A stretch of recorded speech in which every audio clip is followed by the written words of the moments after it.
Tô bem. Bom, estamos aqui mais uma vez, né, no nosso estudo do livro Nosso Lar, e a gente começa pelo livro que a gente também estuda em paralelo, que a gente lê, que é Os 50 Anos Depois, de Emmanuel. Nós estamos na segunda parte, capítulo 1, A Morte de Neio Lúcius. Alguém gostaria de falar o que leu, fazer algum comentário a respeito? Eu esse capítulo, né, que falam do desencarne dele, né, do, do regresso, né, do Euvídio para lá, que ficou fora, e as dores aí da Alba Lucínia longe, né, do assédio, tudo que ela fica sofrendo, né, esse assédio moral. Mas, assim, a parte que mais me tocou aí nessa questão do desencarne dele foi a Célia, né, que no momento, na hora derradeira, assim, na verdade, dois pontos. No momento que ele estava para desencarnar, que ela viu na história, essa questão da mediunidade dela, né, que ela teve a visão do Nestório, e, e que ali ela já recebeu aquela mensagem, assim, né, do tipo, olha, confia, auxilia a sua família, auxilia, né, e o avô, né, que disse para ela não não vacilar na fé, que ele viria em socorro dela. Sempre que possível, ele estaria com ela. E para ela, por ela ter essa. Acho que o avô ele já reconheceu nela aquela fortaleza espiritual, aquele pilar da família, pela fé, porque ele se converteu, né, ao Cristo ali naquele momento, por conta dela. E ele diz para ela que se ela precisasse ser o pilar e se sacrificar pela família, né, para ela ser, porque ele já tinha pressentido, que tinha algo errado ali com a mãe, né, com a Alba Lucínia, apesar de que ela não se abriu com ele, mas ele sentiu que tinha algo ali, que a Célia seria, assim, importante para poder auxiliar a família naquele momento. E também a questão do filho adotivo, né, que foi lá visitá-lo enquanto ele ainda estava vivo, e ele entregou uma uma lembrancinha que veio quando ele era criança e falou: "Olha, eu nunca abri isso aqui, nunca vi, porque para mim não ia mudar em nada, você ia ser sempre o meu filho adotivo amado". E o reconhecimento, né, a gratidão daquele jovem por ele, que também se emocionou. E aí a reflexão que eu fiz é que sempre, né, a providência divina é tão maravilhosa na nossa vida que eu acho que são tantos testemunhos que a gente escuta no nosso dia a dia de pessoas, né, que passam por situações muito dolorosas, muito difíceis, e o desamparo, né, nunca ninguém fica desamparado. Se não é uma pessoa da própria família que vai ser aquele pilar, né, para sustentar os outros, vai ser um amigo, vai ser alguém no trabalho, sempre vai aparecer alguém para para te ajudar, né, nunca ninguém está por total abandonado nesse mundo. E aí, no caso, esse foi o da Célia, né. E a importância disso, da gente entender que quando a gente fica forte espiritualmente, a gente também pode ajudar outras pessoas que às vezes vão entrar em desequilíbrio, que vão entrar em desespero, que vão entrar em ansiedade, né. Esse foi um dos pontos. E o outro, né, que foi o do filho, essa questão da gratidão e dos laços, né, que nos unem uns aos outros, que independente de ser consanguíneo ou não, existem laços e que a gente conhece pessoas e que somos família, né, apesar de não ser consanguíneo. E que a espiritualidade explica. Então, assim, para mim foi esses dois pontos mais marcantes.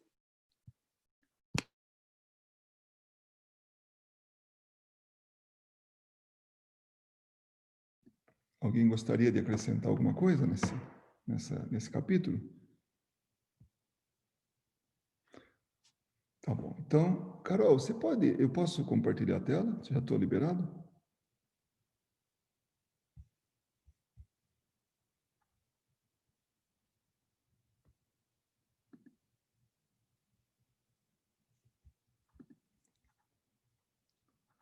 Olha, eu selecionei somente esse aqui, que é o que é ele estava no leito de morte, né? O Neio Lúcius foi quando ele conversa com a Alba Lucínia, e, e ele fala umas coisas muito interessantes. Ali, como a Carol falou, ele já estava convertido ao cristianismo e ele fala algumas coisas que vale a pena a gente ouvir. Bom, primeiro para situar, né? O ano era 133 depois de Cristo, ou seja, um século depois da passagem do Cristo pela Terra. O cristianismo era perseguido, ele não era nada, ele só foi bem depois é, assumido, né, até para manobra de massa da população, tudo, como uma religião oficial, né, pelos romanos. Mas até então ele era nessa época era perseguido, né? E aí o Neio Lúcio, que era alguém que era totalmente voltado para a religião romana, né, para os deuses romanos, tinha Deus para todo tipo de atividade, tinha os devotos, né, desses deuses. E aí ele fala, quando estavam conversando assim, que inclusive ela acha que ele estava delirando, comentou até com a filha, ela comentou com a filha do Neio Lúcius, que ele devia estar, né, a Márcia, né, devia estar delirando, porque ele fala assim, ó, sim, alguns filósofos mais antigos nos deixaram no mundo essas verdades consoladoras. Lutei contra elas desde os estudos da mocidade, fiel às nossas tradições mais respeitáveis. Então, era aquela religião que ele seguia, né? Contudo, a velhice e a enfermidade possuem também as suas grandes virtudes. As experiências humanas ensinaram-me que precisamos de várias existências para aprender e nos purificarmos. Olha que interessante. Então, é um conceito da imortalidade da alma. Naquela época, falando, né, porque o cristianismo, naquela época, ensinava isso. Infelizmente, foi suprimido, né, da Bíblia.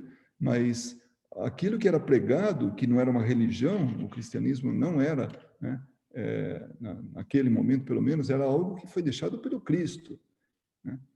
Então, agora que me encontro no limiar do sepulcro, as mais profundas meditações me visitam a mente. A questão das vidas sucessivas aclarou-se com toda a beleza de suas prodigiosas consequências. A velhice faz-me sentir que o espírito não se modifica tão só com as lições ou com as lutas de um século. Olha o conceito de realmente de, assim, de imortalidade mesmo, da vida como um todo, a vida do espírito como um todo, e não uma existência de um século, ou menos, ou mais, não importa, né? E a enfermidade me fez reconhecer no corpo uma vestimenta pobre que se desfaz com o tempo. Então, um pouquinho antes da gente começar, a gente estava falando, né? A Carol, a Cris e eu, a gente estava falando a respeito do quanto que a gente precisa para ser feliz. É muito, é pouco? Não vamos nem quantificar, nem dar valores assim, mas o que a gente precisa para ser feliz? O que realmente a gente carrega com a gente que é importante, né? Viveremos além túmulo com as nossas impressões mais vivas e mais sinceras e retornaremos à Terra para continuar as mesmas experiências em favor da nossa evolução espiritual.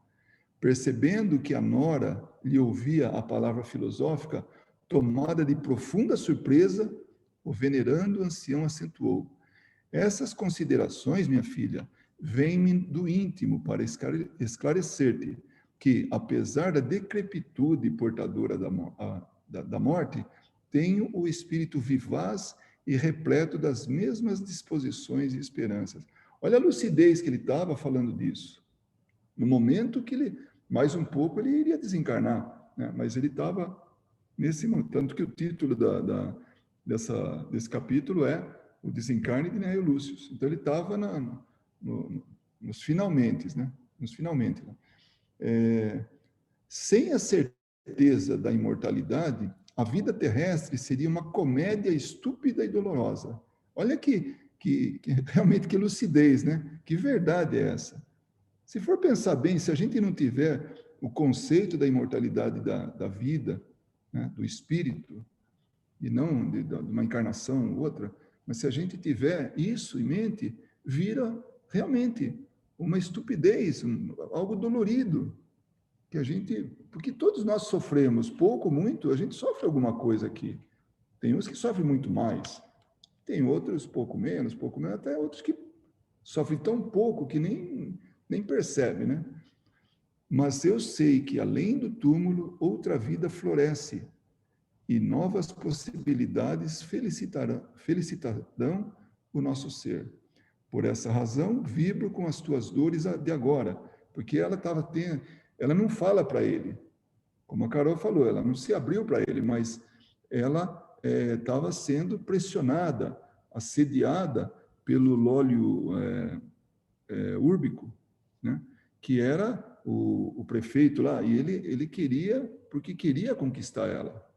Ele estava assim, era o sonho da vida dele, e aquilo era algo que ele, né? E tanto que ele deixou ela num estado, né, nesse capítulo, deixou num estado assim, terrível, afetou até a saúde dela, né? E, inclusive, a filha começou a desconfiar que podia ter havido alguma coisa por conta de uma conversa que elas estavam tendo, e como a mãe estava quieta, ele estava assediando ela, a mãe ficou calada, ela achou que a mãe estava concordando com o que ele falava. Então, por essa razão, vibro com as tuas dores de agora, crendo, porém, que no futuro a providência divina nos concederá novas experiências e caminhos novos. Os que hoje nos odeiam ou nos perseguem poderão ser convertidos ao bem com o nosso amor desvelado e compassivo. Então, é uma lição muito grande que ele nos traz. Então, eu fiz questão de ler só esse pedaço, na íntegra, né, esses 2 parágrafos, praticamente, para ver como que ele estava desencarnando. Ele estava desencarnando totalmente consciente do que ele... da realidade dele, né? E não tem medo da morte, porque ele sabia que, como ele falou, vai florescer do outro lado, né? E aí também, a Túlia Servina, que era amiga dela, né, viaja com o esposo, né, o tribuno Máximo Contactor, vai para fora. Então, ela não tinha com quem falar. Ela estava realmente numa situação bastante difícil, né? Então, ela só tinha a companhia da Célia, mas também não se abria com ela. Outra coisa importante é que esse capítulo ele acaba ele vai ser assim o começo do desdobramento de outras coisas ao longo dos demais capítulos. Então, essa visita do filho adotivo, né, do Silano, que ele era a suspeita, que a gente viu nos outros capítulos anteriores, que ele era filho do Elvídio Lúcius com a Cláudia Sabina, né? E ele assumiu a paternidade, né, como um filho adotivo, recebeu, né, o Neio Lúcius, e era um filho querido. E ele entrega esse medalhão que no futuro também vai ter um desdobramento. O Lólio Úrbico, de novo, né, faz aquelas volta à carga, né? E não só a Célia escuta essa conversa, mas também a Atéria. A Atéria é aquela espiã da Cláudia Sabina, que está na casa do Elvídio Lúcius, né? Bom, o Elvídio Lúcius escuta da Cláudia Sabina assim, uns envenenamentos lá, né? Que ela fala, olha, o meu marido, ele anda visitando muito sua casa, tal, porque ela tinha um plano para poder desmoralizar a esposa do Elvídio Lúcius, porque ela queria ficar com ele. Então, ela tinha proposto anteriormente para Plotina um assassinato da esposa, né, do Elvídio Lúcius, mas a própria Plotina falou, não faz isso, né? É melhor desmoralizar ela. E ela aceitou isso aí. E aí também já começa a se desenhar o plano que vai ser arquitetado, que é terrível. Então, quem tiver curiosidade de ler o próximo capítulo vai gostar muito de ver isso aí, porque ela já chamou a Atéria, já falou que já acertaram até o preço, que era um pedaço de terra lá em determinada região, que ia para a filha e para o genro dela, e da Atéria. E então, como falei, esse capítulo acaba sendo assim o início de uma série de desdobramentos que vai, bom, que a gente vai ver o que vem por aí, né? Então é isso, acho que se ninguém tiver nada aqui a acrescentar, tem alguma coisa, Carol, que eu esqueci? Não, acho que é isso mesmo, Góis. O bracelete para a esposa, que ele traz de presente, Os presentes. e também uma pérola que ele manda para a filha, que também isso é importante, que mais tarde nós vamos ver essa pérola aparecer mais para frente. Então, realmente, parece coisa de novela, mas é tudo da vida real, porque é a história que Emmanuel conta na íntegra, né? Tudo que aconteceu. É um romance, mas é a vida real desses personagens aí, né? E aí a gente vai vendo o quanto que o quanto que nós, assim, a coisa parece um conto, parece um romance, mas a nossa vida, então não é aquela história que ah, ah, o romance imita a vida, não. Na verdade, a vida é um romance, né? Todos nós. Então nós temos isso, seja agora, foi no passado, vai ser no futuro, tem toda uma teia tecida aí para que a gente possa atingir o objetivo nosso, né? de evolução. Tudo bem? Podemos partir para o nosso estudo, que agora é de André Luiz. Vamos lá. Nosso lar. Sim, pode falar. Alguém ia falar alguma coisa? Vamos lá. Tá bom. Deixa eu compartilhar com vocês uma tela tão bonita aqui que foi muito bem preparada, tem até animação numa delas. Nossa, nós estamos realmente ficando muito bem. O estudo é de André Luiz, do livro Nosso Lar. Olha, quem ainda não conseguiu ler, ou não pôde ler, ou não, enfim, não leu, leia esse livro. Ele é altamente recomendável. E se aquele que leu há algum tempo, aquele ou aquela, né, que leu há algum tempo, releia. Ele é muito, muito esclarecedor. Esses 4 capítulos que nós vamos ler, ele vem assim para o nosso entendimento de tal maneira que é fantástico, né? Então agora, André Luiz, que estava somente lá no departamento do auxílio, estando em recuperação, ele agora se coloca pronto para trabalhar, né? Então, antes de entrar nas câmaras de retificação é um outro prédio, né, um outro local, onde as pessoas são auxiliadas, que vêm do umbral e ali elas são auxiliadas. Então, só para relembrar, o Tobias, ele é chamado pelo ministro Genésio para levar o André Luiz, que mostrou interesse em trabalhar, que ele veio do Ministério do Auxílio, e ele estava querendo trabalhar, então o Tobias levaria ele para o Ministério da Regeneração, né? E aí, a gente já vai ver logo de cara, né? Quando ele encontra a situação dos assistidos, ele chamou de verdadeiros despojos humanos. Isso para mim foi muito forte quando ele falou. Então, por isso a gente vai estar vendo aqui agora o que ele estava vendo. Era uma série de câmaras muito assim grandes, né, vastas, ligadas entre si e repletas de verdadeiros despojos humanos. Singular vozerio pairava no ar. O que era esse vozerio? Eram gemidos, soluços, frases dolorosas pronunciadas a esmo, rostos encaveirados, mãos esqueléticas, faces monstruosas deixavam transparecer terrível miséria espiritual. Então, vocês imaginem as pessoas que são resgatadas de um sofrimento por muito tempo.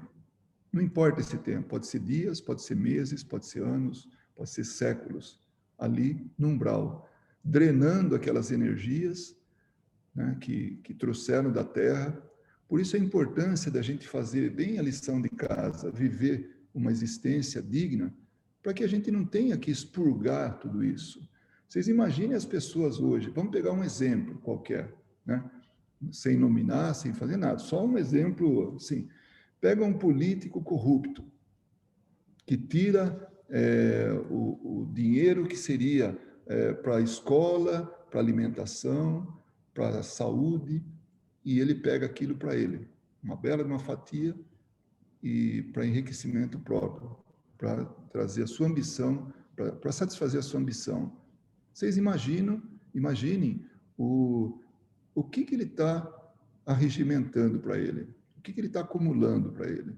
Esse certamente vai ter uma parada para drenar as energias, essas energias que ele está acumulando aqui, lá no umbral.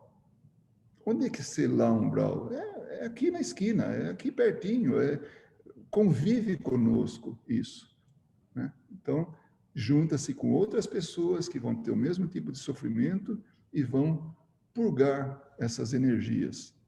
Depois de um tempo, porque a misericórdia divina ela é infinita, né? E está sempre presente. Depois de um tempo, essas pessoas são resgatadas e são tratadas em locais como esses que a gente, nesse caso, estamos tratando de nosso lar, mas que tem muitas outras colônias que são preparadas para isso. Por quê? Porque cedo ou tarde, essas pessoas que estão na retificação, no processo de retificação, o que é retificação? É como uma reconstrução, é uma melhoria, um conserto, né? Consertar a pessoa. E aí ela vai estar apta a participar de treinamentos, o que seja, aprendizado, para depois reencarnar.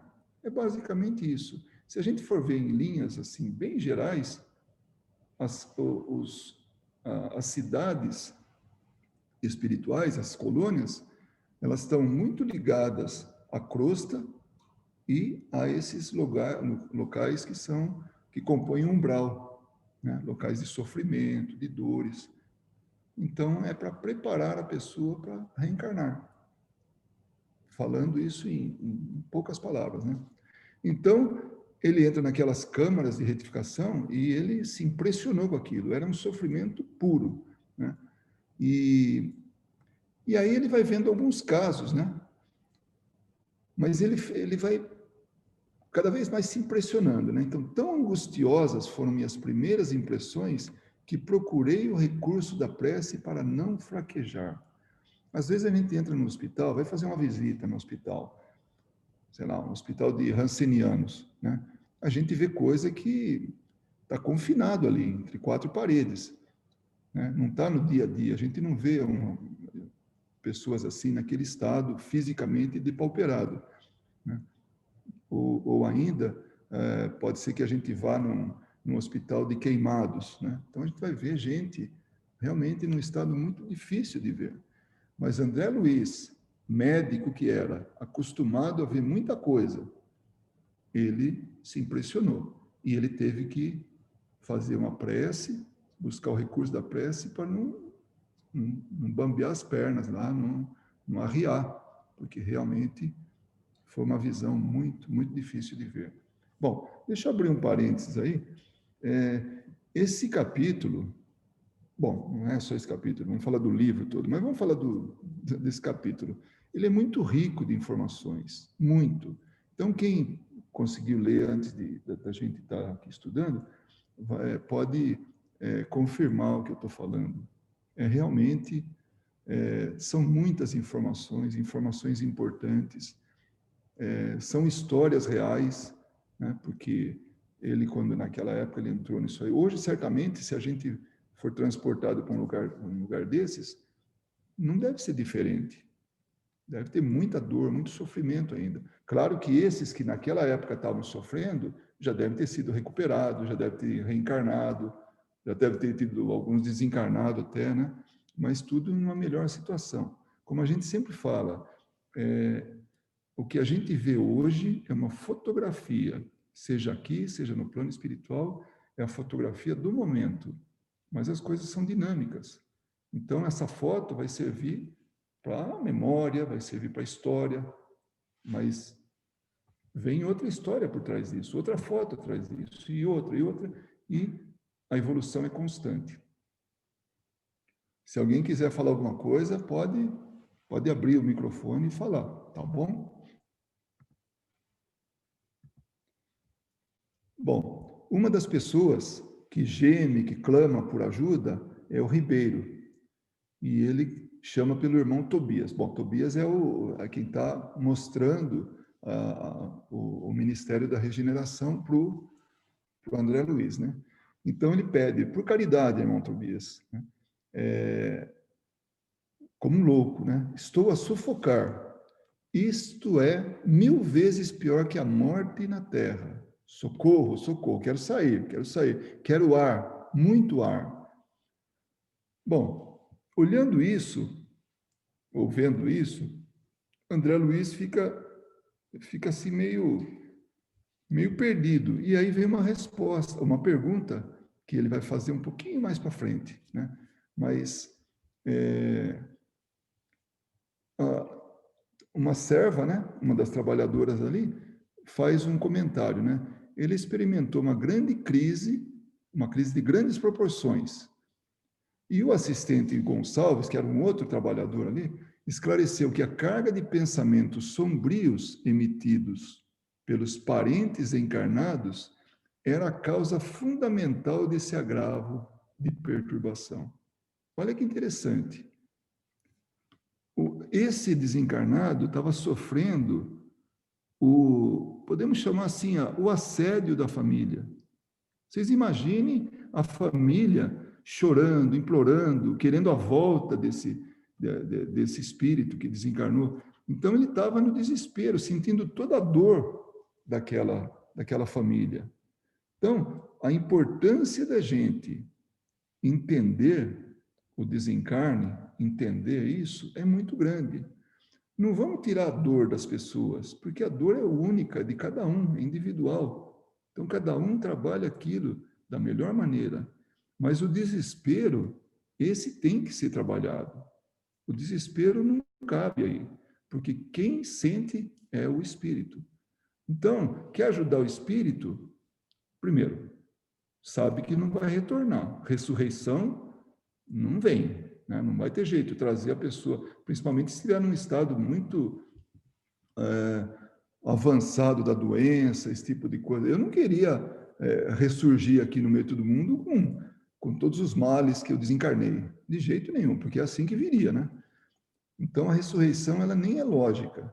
Então não tem jeito. A primeira coisa é pensar nisso. Já tem que assumir que a pessoa não volta, né? Não da forma com que a gente gostaria, para aquela existência, naquela situação, com aquele nome, com aquele ID, não vem mais.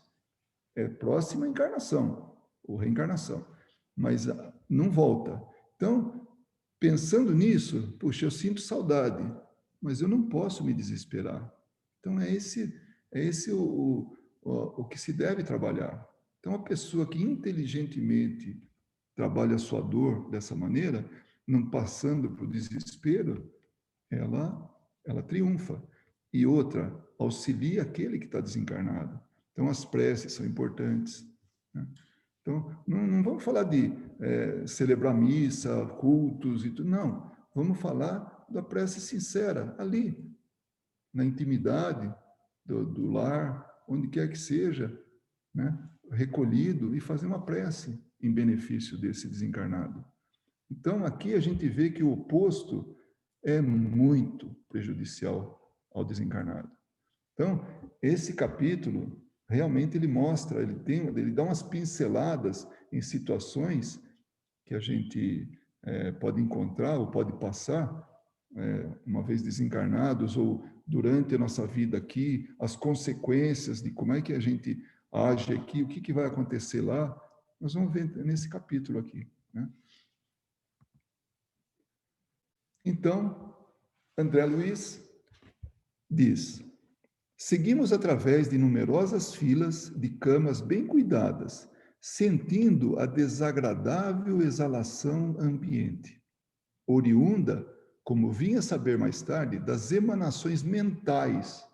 Não era o corpo físico, era a mente, das emanações mentais dos que ali se congregavam, com as dolorosas impressões da morte física e, muita vez, sob o império de baixos pensamentos. Bom, que situação nós temos aí? Nós temos só desencarnados. Se fosse encarnado, a gente sente o cheiro da pessoa, se não toma banho, né? Se está com alguma parte em estado de putrefação, esse tipo de coisa, porque é físico. Então, ele vai atingir as nossas narinas, vai imprimir o cheiro no nosso sistema né, de olfato. Agora, nesse caso, são espíritos, André Luiz espírito, Tobias espírito, essa senhora que está trabalhando, uma das servidoras ali, espírito, tudo.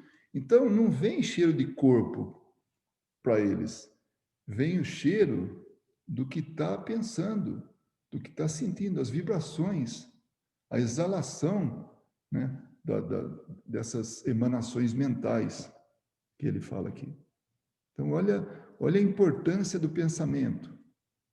Então, é assim que age o pensamento. Então, bons pensamentos vai fazer bem para aqueles que estão sentindo, que estão ali naquele, até longe, né? Mas para quem a gente está dirigindo esses bons pensamentos. Agora, maus pensamentos, essas impressões dolorosas, tudo isso vai afetar. Então, vai ter outro tipo de odor, mas essa energia resultante do pensamento. Tobias faz uma observação. Não devemos observar aqui somente dor e desolação. Porque André Luiz pergunta assim, fala, mas escuta, estão sofrendo muito, né? Estão sofrendo tanto quanto no umbral. E aí vem o Tobias e faz essa observação. Lembre, meu irmão, que esses doentes estão sendo atendidos. Eles estão atendidos. Que já se retiraram do umbral, onde tantas armadilhas aguardam os imprevidentes, descuidosos de si mesmos. Nestes pavilhões, pelo menos, já se preparam para o serviço regenerador. Então, quando André Luiz faz essa observação, fala, poxa, mas continuam sofrendo, que nem estava lá? Fala, não, eles continuam sofrendo, mas estão sendo atendidos. É diferente você estar sofrendo e sendo abusado, sendo alvo dessas armadilhas lá no umbral. Então, isso sim é sofrimento. Aqui não, aqui eles estão sendo auxiliados. E a gente vê ao longo do capítulo as pessoas irem lá e auxiliar aqueles que gritam, que pedem ajuda, que estão lá desesperados, agoniados. Então tem sempre um enfermeiro ali ajudando, dando passe, trazendo uma água fluidificada, né, uma água magnetizada. Como no capítulo ele fala ao longo, né, vai falando ao longo desse capítulo. Quanto às lágrimas que vertem, recordemos que devem a si mesmos esses padecimentos. A vida do homem estará centralizada onde centralize ele o próprio coração. Então, tudo aquilo é resultado do próprio espírito, daquele que está internado ali. É a qualidade de vida que ele teve, o tipo de vida que ele teve, a que ele se dedicou durante a sua vida. Então, às vezes a gente fala assim, nossa, será que eu vou para um umbral? Será que quando desencarnar eu vou para um umbral? É o grande medo da gente, né? Como a gente tem normalmente um histórico de católico, então a gente acha que vai para o inferno. Umbral é inferno, então a gente vai para o inferno. Temos que pensar que nós estamos trabalhando para que a gente não tenha que passar por esses locais de dores, né? de perturbação intensa, né? De sofrimento. E é possível. O que nós estamos fazendo aqui é um exercício agora, nesse momento, de se preparar para que a gente leve conosco nossas melhores impressões, nossas melhores vibrações, nossos melhores pensamentos, nossas melhores atitudes. Então, isso que a gente falou aqui um pouquinho antes da caridade, né? Antes da gente estar na lição propriamente dito. Poxa, é um exercício muito positivo, muito elevado. Então, se a gente vai e fala, o que fez? Fiz pouco, mas eu fiz com boa intenção, eu estava lá trabalhando, não estou fazendo isso para levantar uma bandeira, para sair lá no meu Instagram, assim, nossa, olha que pessoa boa essa. Não, faz porque tem vontade de fazer e sabe a importância disso. Aliviar uma dor, aliviar um sofrimento, propagar o bem, fazer a caridade, né? Como Jesus nos ensinou. Então, se tem gente aqui que está achando que vai passar por muitas dificuldades, depende dele. Só isso. Então, aqui ele fala, quanto às lágrimas que vertem, recordemos que devem a si mesmos esses padecimentos. Então, não dá para culpar ninguém, não dá para culpar o bispo, o prefeito, quem quer que seja, o vizinho, né? Os pais, não dá, somos nós que elegemos o nosso futuro. Somos nós que estamos traçando o nosso futuro. Foram negociantes imprevidentes. Aí ele começa a dar alguns exemplos, né? Ele dá muito mais exemplos aí, mas ele, nessa apresentação, ele vai tirando uns excertos, né? Foram negociantes imprevidentes, esqueceram de cambiar as posses materiais em créditos espirituais. Não aprenderam as mais simples operações de câmbio no mundo. Então, ele cita o exemplo de uma pessoa que simplesmente pega naquela época eram os réis, né? E troca por libra esterlina para manter mais, acumular mais, né? E pessoas esses negociantes imprevidentes, né? Que não se utilizam da moral, né? Como ele falou assim, não faz assim, não obtém créditos espirituais. Então, ele vai muito mais a fundo nesses exemplos aí.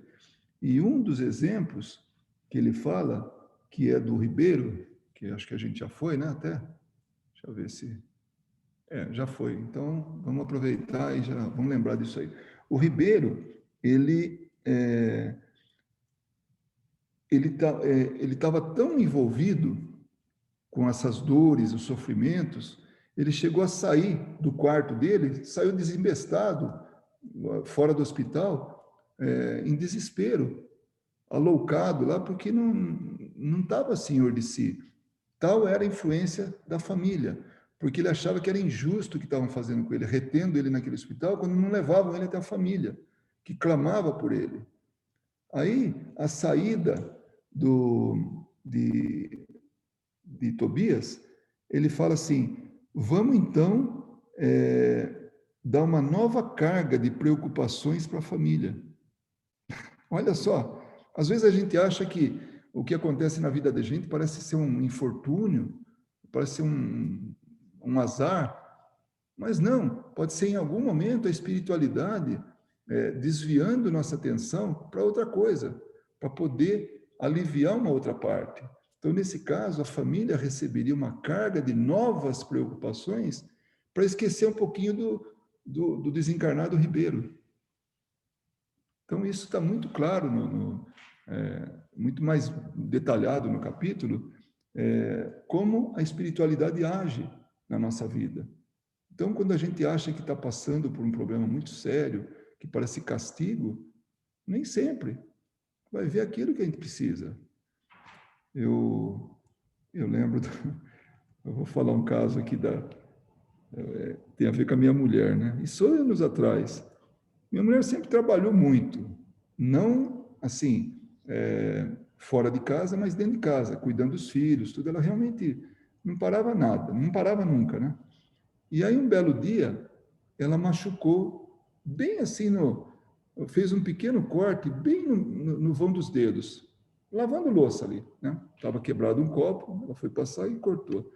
E era um lugar tão sensível que tinha que imobilizar, porque era de difícil, porque se ela ficasse mexendo, aquilo não ia fechar tão rapidamente.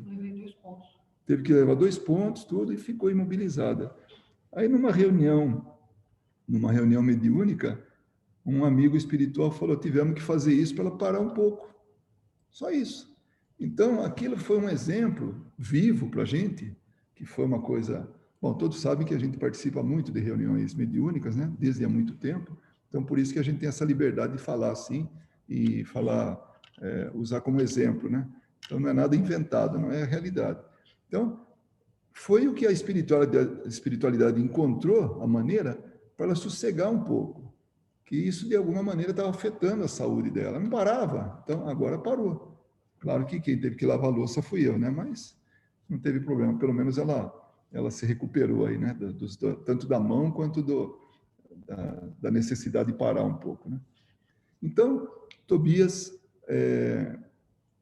fala a respeito também de de espíritos que têm que dormir para poder se recuperar, né? Então ele fala: esses sofredores padecem um sono mais pesado que outros de nossos irmãos ignorantes. Chamamos-lhes crentes negativos, ao invés de aceitarem o Senhor, eram vassalos intransigentes do egoísmo.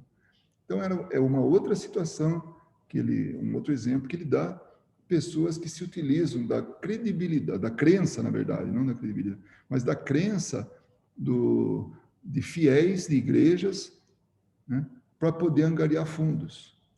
Então, eles estavam a serviço do próprio egoísmo. Então, dentre esses, então falou daquele negociante, fala desse, sem dar nomes, naturalmente, né, mas falando de grupos de pessoas, esses religiosos que se utilizam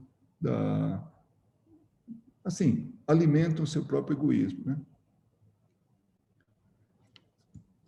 Converteram a experiência humana em constante preparação para um grande sono e, como não tinham qualquer ideia do bem a serviço da coletividade, não há outro recurso senão dormirem longos anos em pesadelos sinistros. Então, seja nesse pesadelo do umbral, seja no pesadelo sendo auxiliado, né? Principalmente aí, né? Sendo auxiliados, por mais dores que tenham, tudo, mas estão sendo auxiliados, estão no local certo, porque tem ali todo um conjunto de recursos para facilitar a vida deles, né?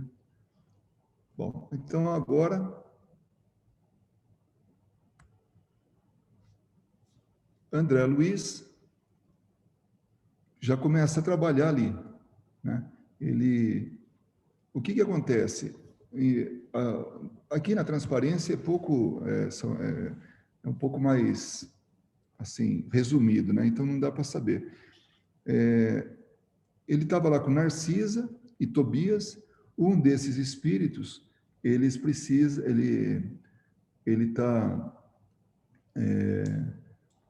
está muito necessitado, está ali gemendo e tudo, está precisando de ajuda. Tobias vai dar um passe nele, né? E ele começa a colocar para fora um material escuro, uma gosma, um negócio lá que fazia parte das más vibrações que ele tinha consigo, dentro dele, né? E aí, imediatamente, a Narcisa começa a limpar aquilo. E outros também estavam na mesma situação. Então, era muito trabalho para fazer. André Luiz, por iniciativa própria, pega uma vassoura, um balde e já começa a fazer a limpeza daquilo tudo, né? E aquilo foi muito positivo por parte de Tobias e da Narcisa, de ver essa iniciativa dele.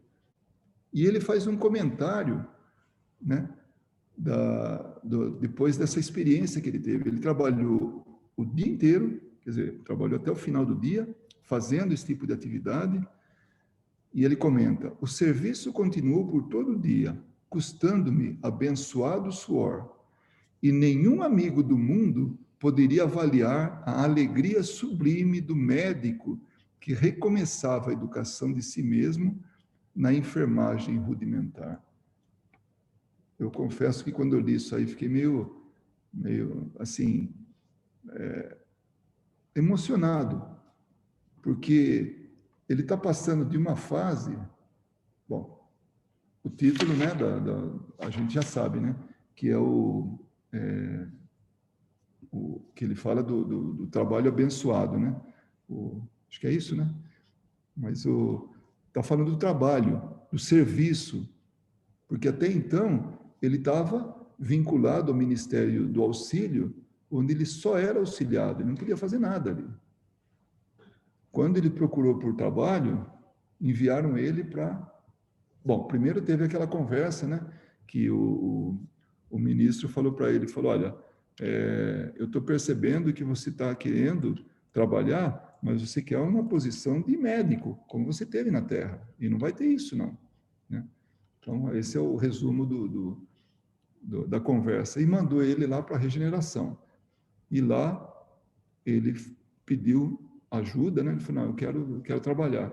E ele começou por baixo, limpando. Então, a primeira oportunidade que ele teve, ele, por iniciativa dele próprio, foi lá e já limpou, né? Já começou a limpar. E ele estava tão feliz, né? Apesar de muito cansado, mas ele estava muito feliz pelo que fez. E ele já não era mais aquele médico, ele era como um enfermeiro que estava começando do zero, né? Então, nem médico. Bom, aí a Narcisa era uma alma muito boa que estava ali trabalhando. Ela estava cerca... André Luiz conversando com ela, e ela fala que estava uns 3 anos trabalhando, um pouco mais de 3 anos. E estava faltando mais uns 7 para ela trabalhar. Porque ela tinha se comprometido, porque ela era rebelde, ela tinha todas essas... não é rebelde, ela estava num estado de desequilíbrio, né? E a veneranda, que era um espírito elevado lá, oferece para ela, fala: olha, porque ela queria auxiliar os encarnados, familiares a ela, que estavam na Terra. Ela falou: você pode sim ajudar, mas você tem que se preparar. Então, eu te proponho 10 anos de trabalho aqui na regeneração, e você vai poder fazer isso, desde que você leve a cabo isso, aprenda, né? Então, num primeiro momento, ela não achou que aquilo era como que uma birra da veneranda, e não quis, num primeiro momento, não quis aceitar. Mas ela pensou bem e falou: não, isso eu entendo que é para mim, não é para ela. Ela não está fazendo nada para ela, mas sim a meu benefício. Então eu vou aceitar isso. E ela estava trabalhando lá com toda a devoção, tudo. E segundo ela, né, no livro, na íntegra, né, ela fala que tem aprendido muito com aquele trabalho. E ela era muito dedicada. André Luiz percebe essa dedicação. Então, nesse certo aí do livro, André Luiz diz, né? Na oficina, onde a maioria procura o trabalho, entendendo-lhe o sublime valor, servir constitui alegria suprema. Não pensava, francamente, na compensação do bônus hora. Olha que interessante, não era isso que estava... O bônus hora, que era a moeda, né? Que não em papel, não em metal, mas era o crédito que o espírito vai obtendo para serviço próprio, né? Para atender as necessidades próprias, ou até de entes queridos, de outra pessoa que queira passar para frente. Então, ele... não era por isso que ele estava fazendo, não era pelo bônus hora, mas sim pela alegria de trabalhar. Então, não pensava francamente na compensação do bônus hora. Passei a interessar-me pelos doentes, com maior carinho, Então, esse era um novo André Luiz, porque quem já leu o livro, quem assistiu o filme, via o quanto ele fazia mais por uma obrigação ou até por chacota de cuidar das pessoas. Não havia um interesse. Naquele momento, lá na regeneração, ele estava totalmente envolvido com o doente, ele queria saber dos problemas do doente, ele se interessava pelo bem-estar do doente. Impressionou-me a bondade espontânea de Narcisa, que atendia a todos, maternalmente. Então, era essa a postura. Tem um caso de... Sim? Regeneração ou retificação? Regeneração, desculpa. Não, retificação, desculpa, retificação. Eu falei regeneração, desculpa, é retificação, esse que nós estamos falando. Mas para André Luiz cabe bem uma regeneração aí, né? Bom, tem também o caso, falando desse bônus hora, um dos doentes, ele estava tão perdido, assim, num estado tão de desespero, que ele foi, apesar disso, ele foi retirado do umbral por concessão, a pedido do pai, que o pai tinha muitos créditos e tirou ele de lá. Qual que era a situação dele? Ele desencarnou num acidente e ele, por culpa própria, né, esse acidente automobilístico, e ele, ele ficou muito tempo perto do corpo dele, ele viu o corpo dele entrar em decomposição. Então, ele via os vermes, né, consumindo o corpo físico dele como monstros. Então, ele delirava. Tira daqui esse monstro, eu não quero, deixa ele embora. E Tobias tentava acalmar ele, né?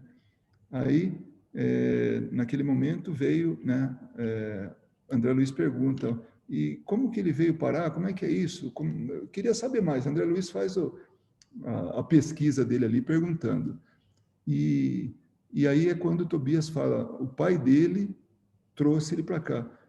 E ele está num trabalho muito importante, muito longe, né? Aí André Luiz pergunta, mas ele visita o filho? Ele falou, sim, algumas vezes quando é possível, mas infelizmente o filho não reconhece ele. Aliás, não reconhece ninguém. Ele só quer fugir do tal do monstro, né? E aí tem uma das visitas que ele descreve, que esse pai vem com outro benfeitor e aí tentam, né, conversar com o filho não percebe, não reconhece o pai. Aí esse benfeitor sai e aí ele demonstra o sentimento pelo filho. Ele ajoelha, né, e aí Tobias sai de perto, que ele conta, né, que está contando, sai de perto para deixar o pai sozinho, né, com o filho. E depois daquilo, o filho dá sinal de melhoras. Então, ele fala, eu não sei exatamente o que aconteceu, o que o pai fez, mas ele deve ter sido uma demonstração de amor, com certeza, uma prece sincera, uma ajuda de outros espíritos. Alguma coisa aconteceu para que o filho pudesse entrar num caminho, né, num curso de recuperação. Então, volto a falar, é de muita riqueza esse capítulo. O que nós estamos vendo aqui são trechos, né, desses 4 capítulos. Tem Francisco, que aliás, é esse aí o caso, né, do menino, né? Não menino, né, mas o jovem, né? O pobrezinho era excessivamente apegado ao corpo físico e veio para a esfera espiritual após um desastre oriundo de pura imprudência. Esteve durante muitos dias ao lado dos despojos, em pleno sepulcro, sem se conformar com a situação diversa. Não valeram os socorros das esferas mais altas, porque fechava a zona mental a todo pensamento relativo à vida eterna. Isso é muito importante. Quando o espírito está aprisionado numa ideia fixa, ele não vê mais nada. Ele não vê quem está do lado, não vê ajuda, não vê nada. Ele fica aprisionado dentro da sua mente. Não é difícil ver esse tipo de coisa. Aqui no mundo, entre os encarnados, a gente vê pessoas falando sozinhas, não percebe a presença de outros, vai como se estivesse vivendo um mundo à parte. No mundo espiritual não é diferente. Então, o importante é tirar esse espírito dessa ideia fixa, né? Apegam-se demasiadamente ao corpo, não enxergam outra coisa, nem vivem senão dele e para ele, votando-lhe verdadeiro culto e vindo o sopro renovador, não o abandonam. Então, não tem jeito, está ali, está aprisionado realmente. Então, vem ajuda, mas está dentro de si, está enclausurado dentro de si próprio, de seus pensamentos. Surgem, no entanto, os vermes vorazes e os expulsam. A visão do cadáver, porém, como forte criação mental deles mesmos, atormenta-os no imo da alma. Então, esse é o Francisco que eu falei a respeito do pai, né? E na verdade não era o Tobias que acompanhou esse processo vindo, o pai dele lá, mas sim a Narcisa, né? Que ela comenta com ele. Como é profundo o sono espiritual na maioria de nossos irmãos na carne. Isto, porém, deve preocupar-nos, mas não deve ferir-nos. A crisálida cola-se à matéria inerte, mas a borboleta alcançará o voo, a semente é quase imperceptível, e, no entanto, o carvalho será um gigante. A flor morta volve à terra, mas o perfume vive no céu. Então, é uma visão poética, né? Uma manifestação poética da gente, do que a gente, onde que a gente está colado, né? Essa transformação, como se deve dar, né? Essa metamorfose. Então, como esse sono, ele fala, como é profundo o sono espiritual na maioria de nossos irmãos na carne. Então, muita gente está adormecida, está aí presa ao seu dia a dia e achando que essa é a vida definitiva, preocupado com esses poucos anos que a gente vai permanecer aqui. Tem muita gente jovem aqui, né, nesse grupo, pelo menos enquanto está aqui ao vivo, né, que eu conheço. Depois eu não sei quem mais vai ver, porque vai ficar gravado isso, mas à medida que vai passando o tempo, a gente percebe, começa a ter uma visão um pouquinho diferente da vida, do valor da vida, e também do quanto é breve a nossa passagem por aqui, porque ela é breve mesmo. Apesar da pouca idade, né, do pouco, né, de poucos aqui, acho que nenhum tem a minha idade, mas consegue perceber o quanto passou rápido. Por exemplo, a Eliana, né, nós vimos aí a filha dela, né, e se perguntar para ela, nossa, Eliana, não parece que foi ontem que ela era um bebê no seu colo? Foi. É isso. O tempo passava. Eu brinco com a minha mulher, falo, nossa, nós vamos desencarnar logo, muito rápido, porque o tempo está passando rápido. Não é que a gente vai desencarnar. Então, o aproveitamento desse tempo tem que ser muito, muito grande. Eu tenho um amigo, hoje ele está desencarnado, né? Mas continua amigo. O nome dele é Amilcar, né? Então, quando ele estava encarnado, ele falava assim, que a nossa vida é côncava, né? E a gente deve preencher com coisas úteis, com coisas boas. Sempre falava isso aí. Vira e mexe, ele estava falando isso aí. Então, eu não sei de onde ele tirou, se ele leu, porque ele lia muito, né? Ou se foi ele que pensou nisso, mas é uma realidade. Como é que nós estamos enchendo essa taça, né? Esse algo côncavo? Que tipo de coisa nós estamos colocando ali?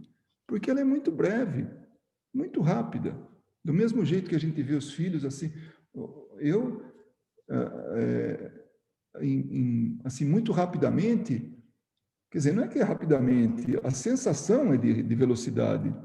Eu tenho netos. Nossa, olha que coisa, é fantástico isso. Até pouco tempo atrás não tinha nem filhos, depois tinha filhos assim de colo, como a Eliana, carregando no colo. E hoje, já nem carrego no colo os netos, porque já estão caminhando, vem subir nas costas, esse tipo de coisa, que é tão bom quanto, né? Então, por isso que ela fala aqui, como é profundo o sono espiritual, como a gente está imerso nesse sono espiritual, enquanto a gente está aqui encarnado. Então, precisamos despertar disso, precisamos despertar para amanhã. Então, eu adoro, quando tenho oportunidade de falar sobre a brevidade da vida, não para assustar, para falar, não, tem que fazer agora. Não é para aproveitar o tempo e ter que devolver as coisas que a gente tem por empréstimo. Vira e mexe, a gente precisa se lembrar disso. Então, esse culto ao corpo e as consequências após a morte, que está, né, num dos capítulos aí do nosso lar, então, é para despertar na gente, para a gente acordar para isso, para a gente realmente ter essa consciência, né? Esse caso da herança e eutanásia. Aí entra uma personagem que é a Paulina. A Paulina é filha de deixa eu ver se eu anotei aqui o nome dele, senão vai aparecer aqui. Só voltando um pouquinho atrás. André Luiz fica preocupado, porque ele não avisou a senhora Laura que ele ficou lá, porque foi uma outra atitude dele. Ele, como tinha poucos servidores, pouca gente trabalhando, e chegariam mais 33 novos, 33? Acho que era esse número, 35 novos, quem puder me corrigir, aí corrija. Novos pacientes que foram resgatados do umbral, sendo que a maior parte deles estavam num estado muito, assim, muito ruim, mas outros poucos, 7 deles, estavam, assim, em total insanidade. Então, eles teriam que achar leitos e servidores para atender aqueles novos pacientes. Aí o André Luiz fala, olha, eu tô à disposição. Aí Tobias fala, mas você tem fôlego para você trabalhar o dia inteiro e você tem fôlego para ir passar a noite trabalhando? E ele fala, sim, eu tenho, sim. Isso foi uma alegria muito grande. Aí chamaram outros servidores para levar ele, para já providenciar, para ajudar.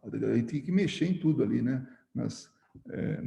Em toda a estrutura ali para poder atender esses novos pacientes. Então, André Luiz está assim, está muito motivado. E aí ele fica vendo as histórias ali. Ele começa a perceber. E aí vem a história dessa filha, né? A Paulina. E é assim uma lição de amor que ela dá. É algo assim muito bonito. Primeiro que ela chega pedindo autorização para chegar, para conversar com o pai. E o pai, e aí a Narcisa fala, olha, ela tem a autorização da veneranda para entrar aqui. Né? Não poderia numa situação normal, mas ela tem, porque é de ajuda. E aí André Luiz descreve ela, um verdadeiro anjo, uma beleza assim ímpar, né? O vestimento, o rosto, fisicamente, um anjo, né? E a história do pai que tem, então, estava totalmente voltado para os bens materiais, ele queria só acumular riqueza, porque ele dizia que queria deixar para os filhos. Mas, no meio da conversa, a Paulina fala que isso era um subterfúgio para poder mascarar o orgulho dele, né? De estar juntando mais coisa e estar numa posição de destaque. Então, era o pai, a mãe, 2 filhos e 3 filhas. A Paulina era uma delas. Tinha as outras 2. A herança tá bom. Um dos filhos, ele era médico. Quando ele percebeu que o pai estava no final da vida, mas ainda que não era próximo do desencarne, já estava no final. Ele pratica a eutanásia no pai, para justamente ficar com a herança. Os demais brigam pela herança, quer dizer, o pai, o irmão e os genros, que casaram com as duas irmãs, visando a fortuna do sogro. Então, é toda um drama voltado para isso. E o pai descobriu que foi o filho que matou ele, que fez com que ele desencarnasse antes do tempo. Então, o ódio que ele tinha era muito grande por esse filho médico, né? Então, e a Paulina faz algumas considerações, dá vontade até de ler esse capítulo inteiro, porque ele é muito bonito. Chama-se Herança e Eutanásia. Ninguém nasce no planeta simplesmente para acumular moedas nos cofres ou valores nos bancos. Tal gênero de vida arruinou nossa casa, porque ela estava falando com o pai, né? E a Narcisa tem um comentário. Deus criou seres e céus, mas nós costumamos transformar-nos em espíritos diabólicos, criando nossos infernos individuais. Nossa, isso aí é uma verdade tão grande. Então, o reino dos céus, o reino de Deus que Jesus fala, é simplesmente dentro de nós. Nós carregamos o reino de Deus, ou buscamos trabalhar para que se implante o reino de Deus entre nós, ou dentro de nós. Mas a gente tem a opção também de criar esses infernos individuais. Então, somos nós que decidimos. Por isso o livre-arbítrio, que não é um chavão, é uma realidade. Nós somos aqueles que decidimos para que lado que nós vamos, o que nós estamos querendo criar, o que nós queremos ter conosco. E aí vem sobre a eutanásia as consequências, né? O que ele chamou de morte suave, né? Criou o ódio do pai e também a moléstia, aquela doença dele que levou ele para a cama, todo aquele sofrimento daquilo que ele está nessa cama aí na retificação, né? Nesse local, nas câmaras de retificação. Então, com cuco e tudo, esse é o nosso assunto no dia de hoje. Não vai falar mais nada sobre a eutanásia? Não, né? Não, Peninha, mas Tá. uma coisa que André Luiz fala, que é muito interessante, que é bom a gente comentar, que tá no livro, né, mas não está aqui nas transparências, Bom, primeiro que a dona Laura, né, a senhora Laura, mãe de Lises, ela foi informada que ele passaria a noite lá trabalhando. Isso deixou ela muito feliz, né, porque ela estava vendo que ele estava utilizando bem o tempo dele. No capítulo 28, em serviço, quando eles são avisados que esses espíritos, eles encheram um transporte e vieram lá para as câmaras de retificação, aí André Luiz fala, mas como? Obrigado. Como isso? São espíritos, para que precisa de transporte? Aí Tobias fala, olha, tanto avestruz quanto andorinha são aves, mas uma precisa, para alçar voos, para chegar no alto, precisa de ajuda, precisa estar dentro de alguma coisa que possa elevar ela até lá em cima, que é a avestruz. Já a andorinha vai por si própria, né? E aí passa mais um pouco, ele percebe, ele fala, realmente, eu também precisei ser transportado quando vim. Quando ele viu também, André Luiz viu a situação, né, como ele falou lá, de verdadeiros despojos humanos, quando ele viu aquela situação, e ele, inclusive, começou a fazer até um julgamento, aí ele parou e falou, não, eu não posso fazer isso, não posso julgar, eu tenho que ter pena, né? Que era justamente o pai da Paulina, né? E ele fala, vai saber como é que eu cheguei aqui, como que eu devia estar, que estado que eu estava quando fui resgatado do umbral. Então, são coisas que ele fala.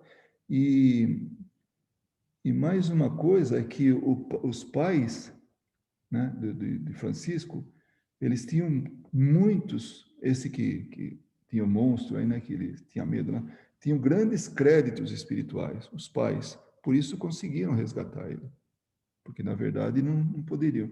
Então, os samaritanos tiveram que trazer eles, que era o grupo que vai no umbral lá para resgatar, chamado de grupo dos samaritanos, ele foi trazido quase à força para as câmaras, né? Tal era o apego que ele estava àquele corpo em decomposição. Imagine só, o corpo se desfazendo e ele ainda ali, apegado ao corpo. Então, é mais uma lição que a gente tem que realmente levar em consideração, porque o corpo é um empréstimo, né?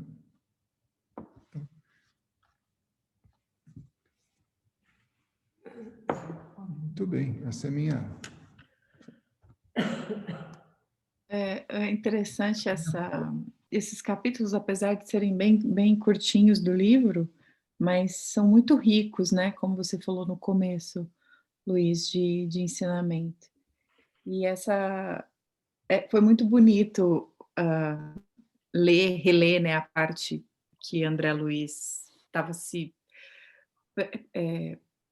disponibilizando para o trabalho, e quando ele fala, né, fala assim, não, eu não estava cansado fisicamente, mas vi a necessidade do trabalho, me ocupei, e assim a gente não fica pensando nos próprios problemas. E aí eu fiquei pensando, né, nele, trazendo isso, né, para o que eu posso aprender, né, sempre. Quantas vezes a gente se dispõe a... Ele estava fazendo uma coisa totalmente nova para ele, né, porque sempre na posição de médico, aí chegou lá, encontrou uma realidade diferente, encontrou pessoas que sofriam muito mais do que ele, que chegaram em nosso lar em circunstâncias de perturbação mental muito mais agravadas do que ele próprio, e pelo conhecimento que ele já tinha adquirido ali, o pouco, ele se viu numa situação que ele falou assim, gente, eu não tenho problema, deixa eu trabalhar que acho que vai me fazer bem, né? E ele começou a ocupar a cabeça dele, aprender, e essa questão da curiosidade, né, que o André Luiz sempre teve, de aprender, de estar atento e querer conhecer e compreender e melhorar, que não deixou ele estacionar também, né? Sempre buscando ir para frente. Ali no plano espiritual, ele entendeu que ele tinha que fazer muita coisa. Não pelo mérito do bônus hora, mas por ele mesmo, né? Para a conquista dele, porque ele se sentia assim tão pequeno, né, perto dos outros ali que já tinham aquele conhecimento. Então, eu acho que isso também pode ser aplicado na nossa vida quando a gente se dispõe a adquirir um conhecimento novo, um estudo, algo, o que seja, né, que a gente vai fazer no nosso trabalho, aprimorar as nossas habilidades profissionais. Muitas vezes a gente estaciona, né, a gente acomoda, e aí às vezes a gente não está tendo o resultado que a gente quer, e a gente tem que pensar, poxa, mas eu também estou fazendo a minha parte, né, de me aprimorar, de tentar melhorar, não só ver pelo benefício imediato, mas o que isso vai acarretar para mim também, né, como pessoa, assim, me trazendo conhecimento, eu sendo capaz de abrir a minha cabeça para outros assuntos, e com isso possibilitar que eu faça algumas mudanças na minha vida, né. Eu fiquei refletindo sobre isso também, achei muito bonito esse capítulo que ele fala sobre isso. É, Engraçado depois ele dando satisfação para dona Laura, né, falou assim: "Nossa, esqueci que eu ia ficar aqui trabalhando". que E nem um quando tá filho fazendo algo de quando a perde gente na está mão. fazendo algo de útil, a gente não vê o tempo passar, né, também, então. Você falou uma coisa que me lembrou, é engraçado, né? A gente vai assim, quando se trata da doutrina espírita, o Paulo César de Figueiredo ele falou isso aí. Uma coisa vai puxando outra, né? Uhum. A gente vai montando o quadro, né? Que nem se fosse um quebra-cabeças. E as Isso. coisas vêm.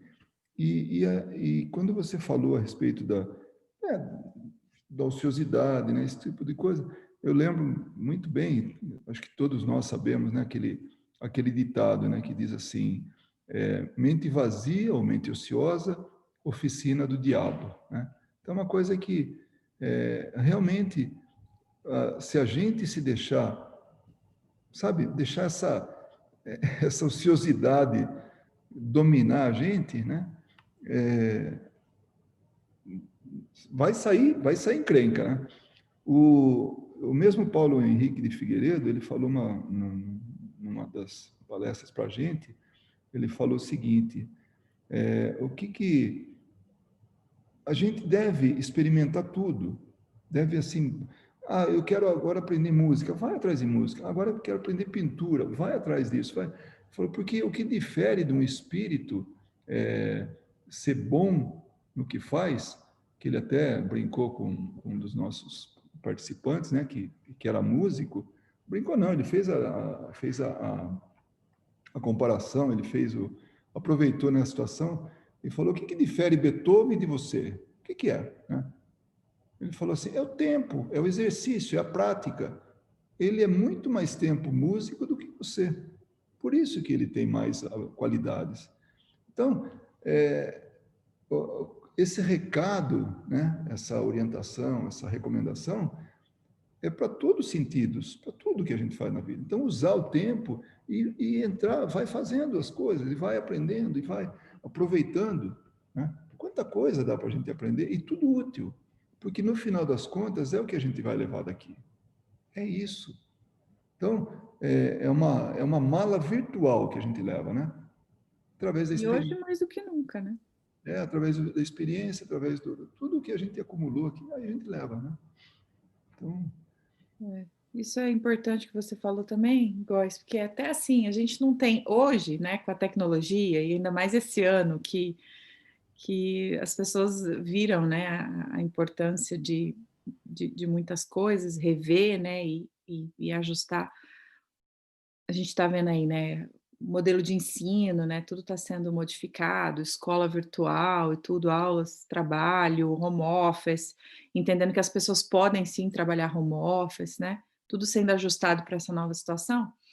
E eu acho assim que a gente não tem nem mais desculpa para falar, não, eu não posso fazer um curso ali, não consigo fazer aprender uma coisa nova. Gente, até aprender a cuidar melhor das minhas orquídeas, eu aprendi online, né? E, tipo assim, a gente tem até coisas gratuitas que não precisam nem ser pagas, né? Tantas pessoas, no começo mesmo da pandemia, eu me lembro a Harvard, que abriu vários cursos, várias coisas. Então, assim, da gente realmente se ocupar enquanto estamos aqui, né? Enquanto temos a capacidade, enquanto temos a inteligência, enquanto temos condições para isso, e a gente tem tudo favorável, internet, computador, estamos em casa. Eu brinco muito com as minhas alunas, às vezes, que elas falam assim, eu tô com dificuldade para vender, assim, dando um exemplo, eu tenho muita dificuldade para vender meu produto na internet. Aí eu falo assim, tá bom, mas quantos vídeos de vendas você já fez? Quantas aulas de vendas você já assistiu no YouTube para entender um pouco de persuasão, de comunicação? Nenhuma. Aí eu devolvo a pergunta, né? E por que você não assistiu? Não, nunca pensei. Eu falei, bom, então tem que começar a pensar, né? Se a gente tem dificuldade numa coisa, e aí é que é o autoconhecimento, né? Da gente ver o que eu posso melhorar, qual área da minha vida que eu posso olhar e que eu posso aprimorar. A falta do conhecimento não tem, né? Você mesmo mandou uma mensagem para a gente lá, né, Góis, falando do estudo, que fez sentido lá pro rapaz, da questão do sonambulismo, até em quesitos de espiritismo, né? Qualquer área hoje a gente não tem, comparado com 20, 30 anos atrás, que a gente não tinha isso, até conversei com a Luísa sobre esses dias também, sobre a questão de, se você quiser hoje fazer uma faculdade, você pode começar a fazer uma faculdade online, né? Com a situação que a gente está hoje, se eu fosse pensar isso 5 anos atrás, não teria como, eu teria que fisicamente ir para uma sala de aula, como eu fui quando eu me formei. Hoje eu já consigo fazer isso no conforto da minha casa. Então, assim, qual é a desculpa que a gente tem, realmente, assim, de não se esforçar um pouco para evoluir, para crescer, para querer fazer alguma coisa? Porque é aquilo que o Tobias falou no começo para o André Luiz, né? Falou, essas pessoas que estão aqui estão sofrendo por elas mesmas. E a gente entende essa responsabilidade que o espiritismo nos traz, que tudo que a gente vai fazer na vida vai ter uma consequência. E isso é das coisas menores às maiores, né. Então, assim, eu acho que hoje em dia, assim, nunca teve tão fácil, o conhecimento nunca teve tão acessível a todo mundo, na internet, com vídeos gratuitos e tudo. Então, assim, acho que tem que ter um movimento nosso também, né, quando dá aquele clique de que preciso mudar, vai lá e fazer alguma coisa, né. Uma das coisas que mais pesa na bagagem são livros, né? Então a gente tem alguns livros, né, lá em casa, os livros que a gente foi acumulando ao longo do tempo, que a gente não pode trazer para cá. E a bendita internet, né? Todos esses livros aí a gente está lendo tudo, né? PDF, tudo, encomenda né? Quando precisa aí que não tem uma versão em PDF, a gente encomenda, né? Mas antes, eu vou fazer só esse comentário e depois deixar outras pessoas falarem também, né? Senão ficamos só nós dois aqui, né, Carol? O, a reencarnação, ela tem assim, digamos assim, ela é pontual, né? Então tem um ponto, reencarnação, depois tem outro que é a erraticidade, que é o momento que a gente está no plano espiritual. Depois a gente reencarna de novo, depois volta para a erraticidade. E aí vai assim. O tempo é o de menos, tá? Não vamos falar se é curto, se é longo, se são meses, dias, anos, não importa. Mas é assim. Normalmente é isso. É como se fosse um rosário, assim, um colar de contas, né? Onde o fiozinho, a erraticidade e a pérolazinha lá, né? A conta é uma encarnação. Aí erraticidade, encarnação, e assim vai, né? A reencarnação. E a erraticidade ela é muito importante para a gente digerir, para a gente avaliar o que fez na, na reencarnação e se preparar para a próxima, né? Então, a erraticidade, em alguns momentos, ela pode ser muito dolorosa, justamente por a gente achar que não fez tudo que tinha combinado, programado, planejado, né? Então, mas peraí, eu não sei o que eu vim fazer aqui. Alguma coisa a gente sabe, né? Intuitivamente, pelo menos a gente sabe. Inconscientemente até, né? É só olhar a volta. O que a gente faz?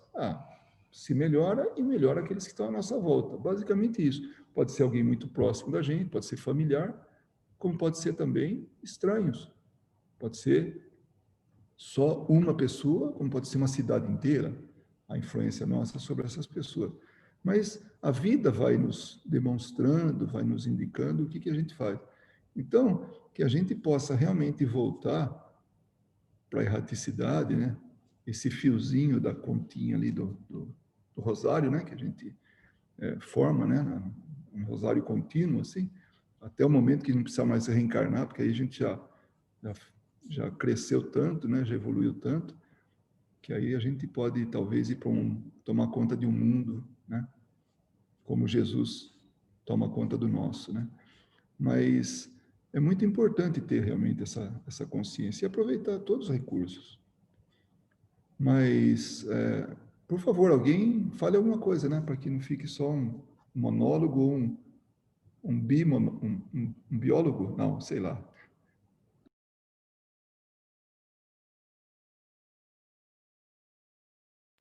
Pode falar, Vera.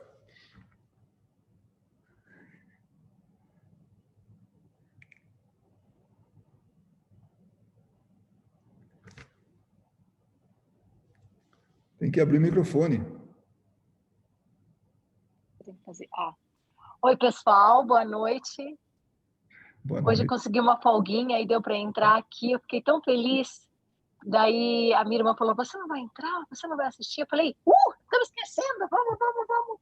Então foi muito bom. A gente sempre se identifica muito, né? E de coração, mas hoje em especial, principalmente com a parte do livro onde fala do apego, né? Porque muitas vezes a gente trabalha para fazer Não, agora eu preciso chegar nesse gol, agora eu preciso atender esse objetivo, agora eu preciso chegar nessa outra parte, né? E tentar dar o melhor da gente, mas o mais importante, tá tendo eco porque tá tendo o som lá no outro quarto, então tem um pouquinho de eco. Vou fechar aqui a porta. É o som da minha voz no outro quarto, é estranho. Então, isso faz a gente conectar, espera um pouquinho, né? Vai devagar.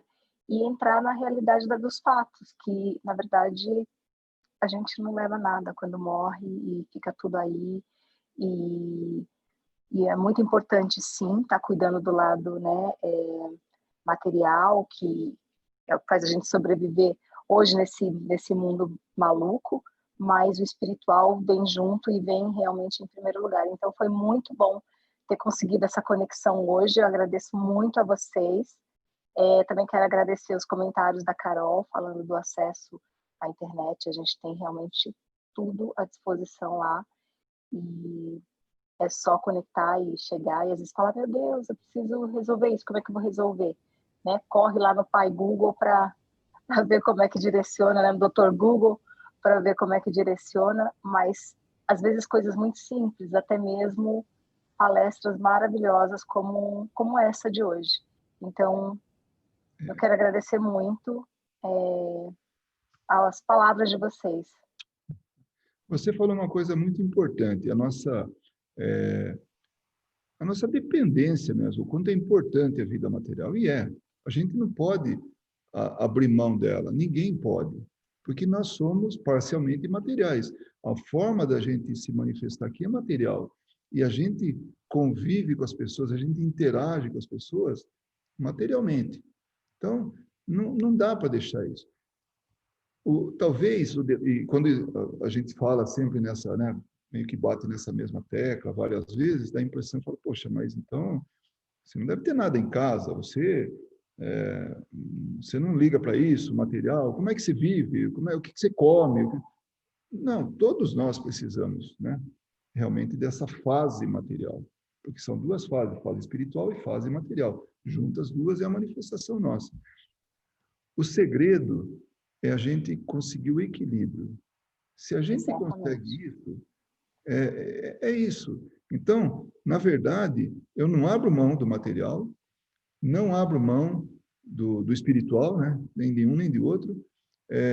O que eu tento é buscar o equilíbrio, porque eu preciso dos dois, não tem jeito. Uhum. Eu queria saber o que a Eliana tem para falar para a gente. Pode falar, Eliana. Oi, gente querida. Como é bom ver todos vocês aqui. É uma linda palestra e, para mim, eu acho que o que fica é que nos dias de hoje a gente tem uma possibilidade, nós todos estamos no mesmo nível, né, de poder de conhecimento, de poder, posso dizer, até aquisitivo, porque antes nos eram, para algumas pessoas, faltava a informação, as pessoas não tinham condição de... elas não tinham ninguém muito esclarecido na vida delas para dar um apoio, para dar uma ajuda. E hoje, com o poder da internet, a gente pode... A gente se nivela quando a gente quer, né? A gente pode crescer espiritualmente, emocionalmente, financeiramente. Então, a mesma oportunidade que eu tenho, a gente pode dizer que todos nós temos, né? A gente vive realmente agora numa democracia para todos. A gente vê isso de uma maneira mais aberta e mais clara, o que antigamente, né, só algumas pessoas tinham acesso a alguns treinamentos, informações, né? E hoje isso está tão democratizado, e eu acho que essa era uma era que a gente precisava chegar para evoluir de um modo único, unificado, todos nós como um. Então, e tem tudo a ver essa palestra de hoje. Legal. falar uma coisa, mas não em relação a... Aqui a gente vai... Seria... Você quer falar? Posso? Agora eu vou falar. Eu deixo ela falar, tá, pessoal? Ele estava aqui me cortando, falando da hora, que era hora... A gente ama ver ela falar. E o cabelinho dela tá tão lindo hoje. Obrigada. Mas tá tão lindo. Obrigada. Do meu Mas cabelinho ninguém fala, né? Mas é um... Não, do seu não, Luiz. É um Só a Verinha. ter você aí também, viu, Verinha? Verinha. Muito bom te ver. Muito Tá bom. linda. Todos vocês. Na verdade, gente, eu queria falar, mas é um assunto diferente do que nós estamos falando agora. Mais ou menos, sabe? Mais ou menos. Mas eu queria colocar para vocês os meus sentimentos, as minhas emoções, que vai... Para mim, é uma prece, o que eu vou colocar agora. Na verdade, gente, eu acredito que os meus sentimentos, os de vocês, não são diferentes do meu sentimento, da minha emoção. A minha emoção está um pouco confusa essa semana, particularmente no dia de hoje. Eu não sei se eu choro ou se eu rio, né? E fica um pouco difícil mesmo, porque você mistura alegria com tristeza, é uma coisa que não... É difícil você segurar as pontas, sabe?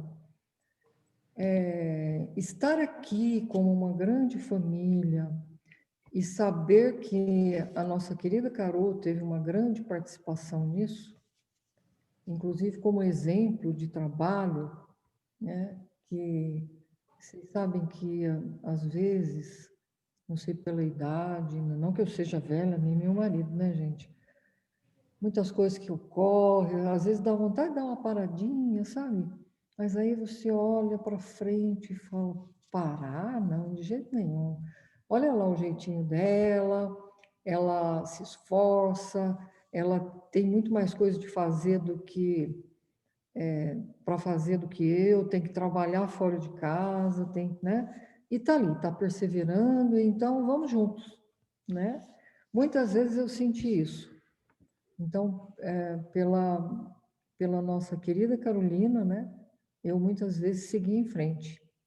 E conheci vocês através dela. Isso é um outro agradecimento que eu preciso demonstrar nesse momento, né? Porque ter vocês na minha vida é uma alegria muito grande, é um apoio, é um conforto, sabe? Esses momentos em que nos reunimos aqui para estudar o Evangelho, estudar as lições que nós recebemos do mais alto, né? Através dos Espíritos, tudo isso nos enriquece tanto, né? E tudo isso, né, no outro lado, iniciou por causa dela, né? Então, esses sentimentos todos se misturam um pouco.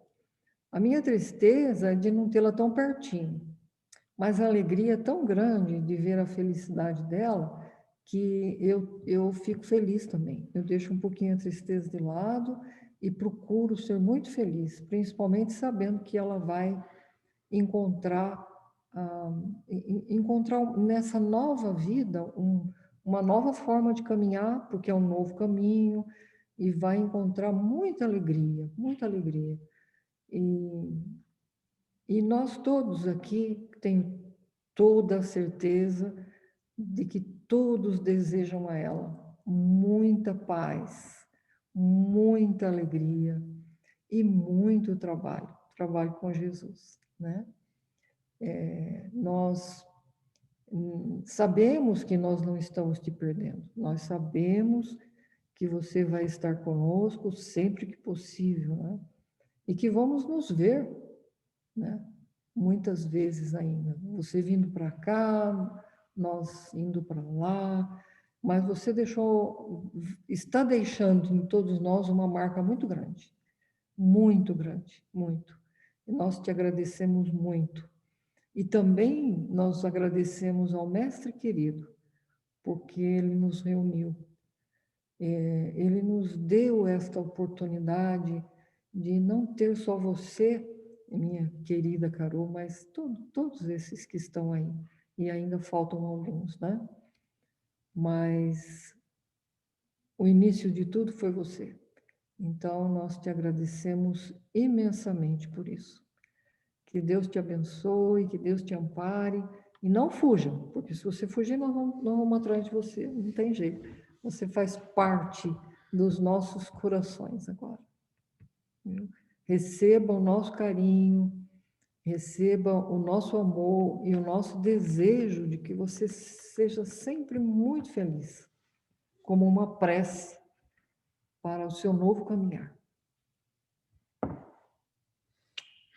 Eu, particularmente, te amo muito. Era isso, meus queridos amigos. Não era para fazer eu chorar, né? Olha, eu estou me segurando para chorar aqui há muito tempo, então vou chorar aí. Eu também amo vocês muito, muito. Que Deus te abençoe. E abençoe todos nós também, porque nós precisamos. Tchau, todo mundo. Um beijo. E boa viagem, Carol. Obrigada, obrigada. Eu vou dando notícia. Boa noite. Boa noite. Bye, gente. Carol, Tchau, boa gente. viagem. Carol, boa viagem. Boa Obrigada. viagem, boa sorte lá com tudo, tá? Que bom você Um beijo.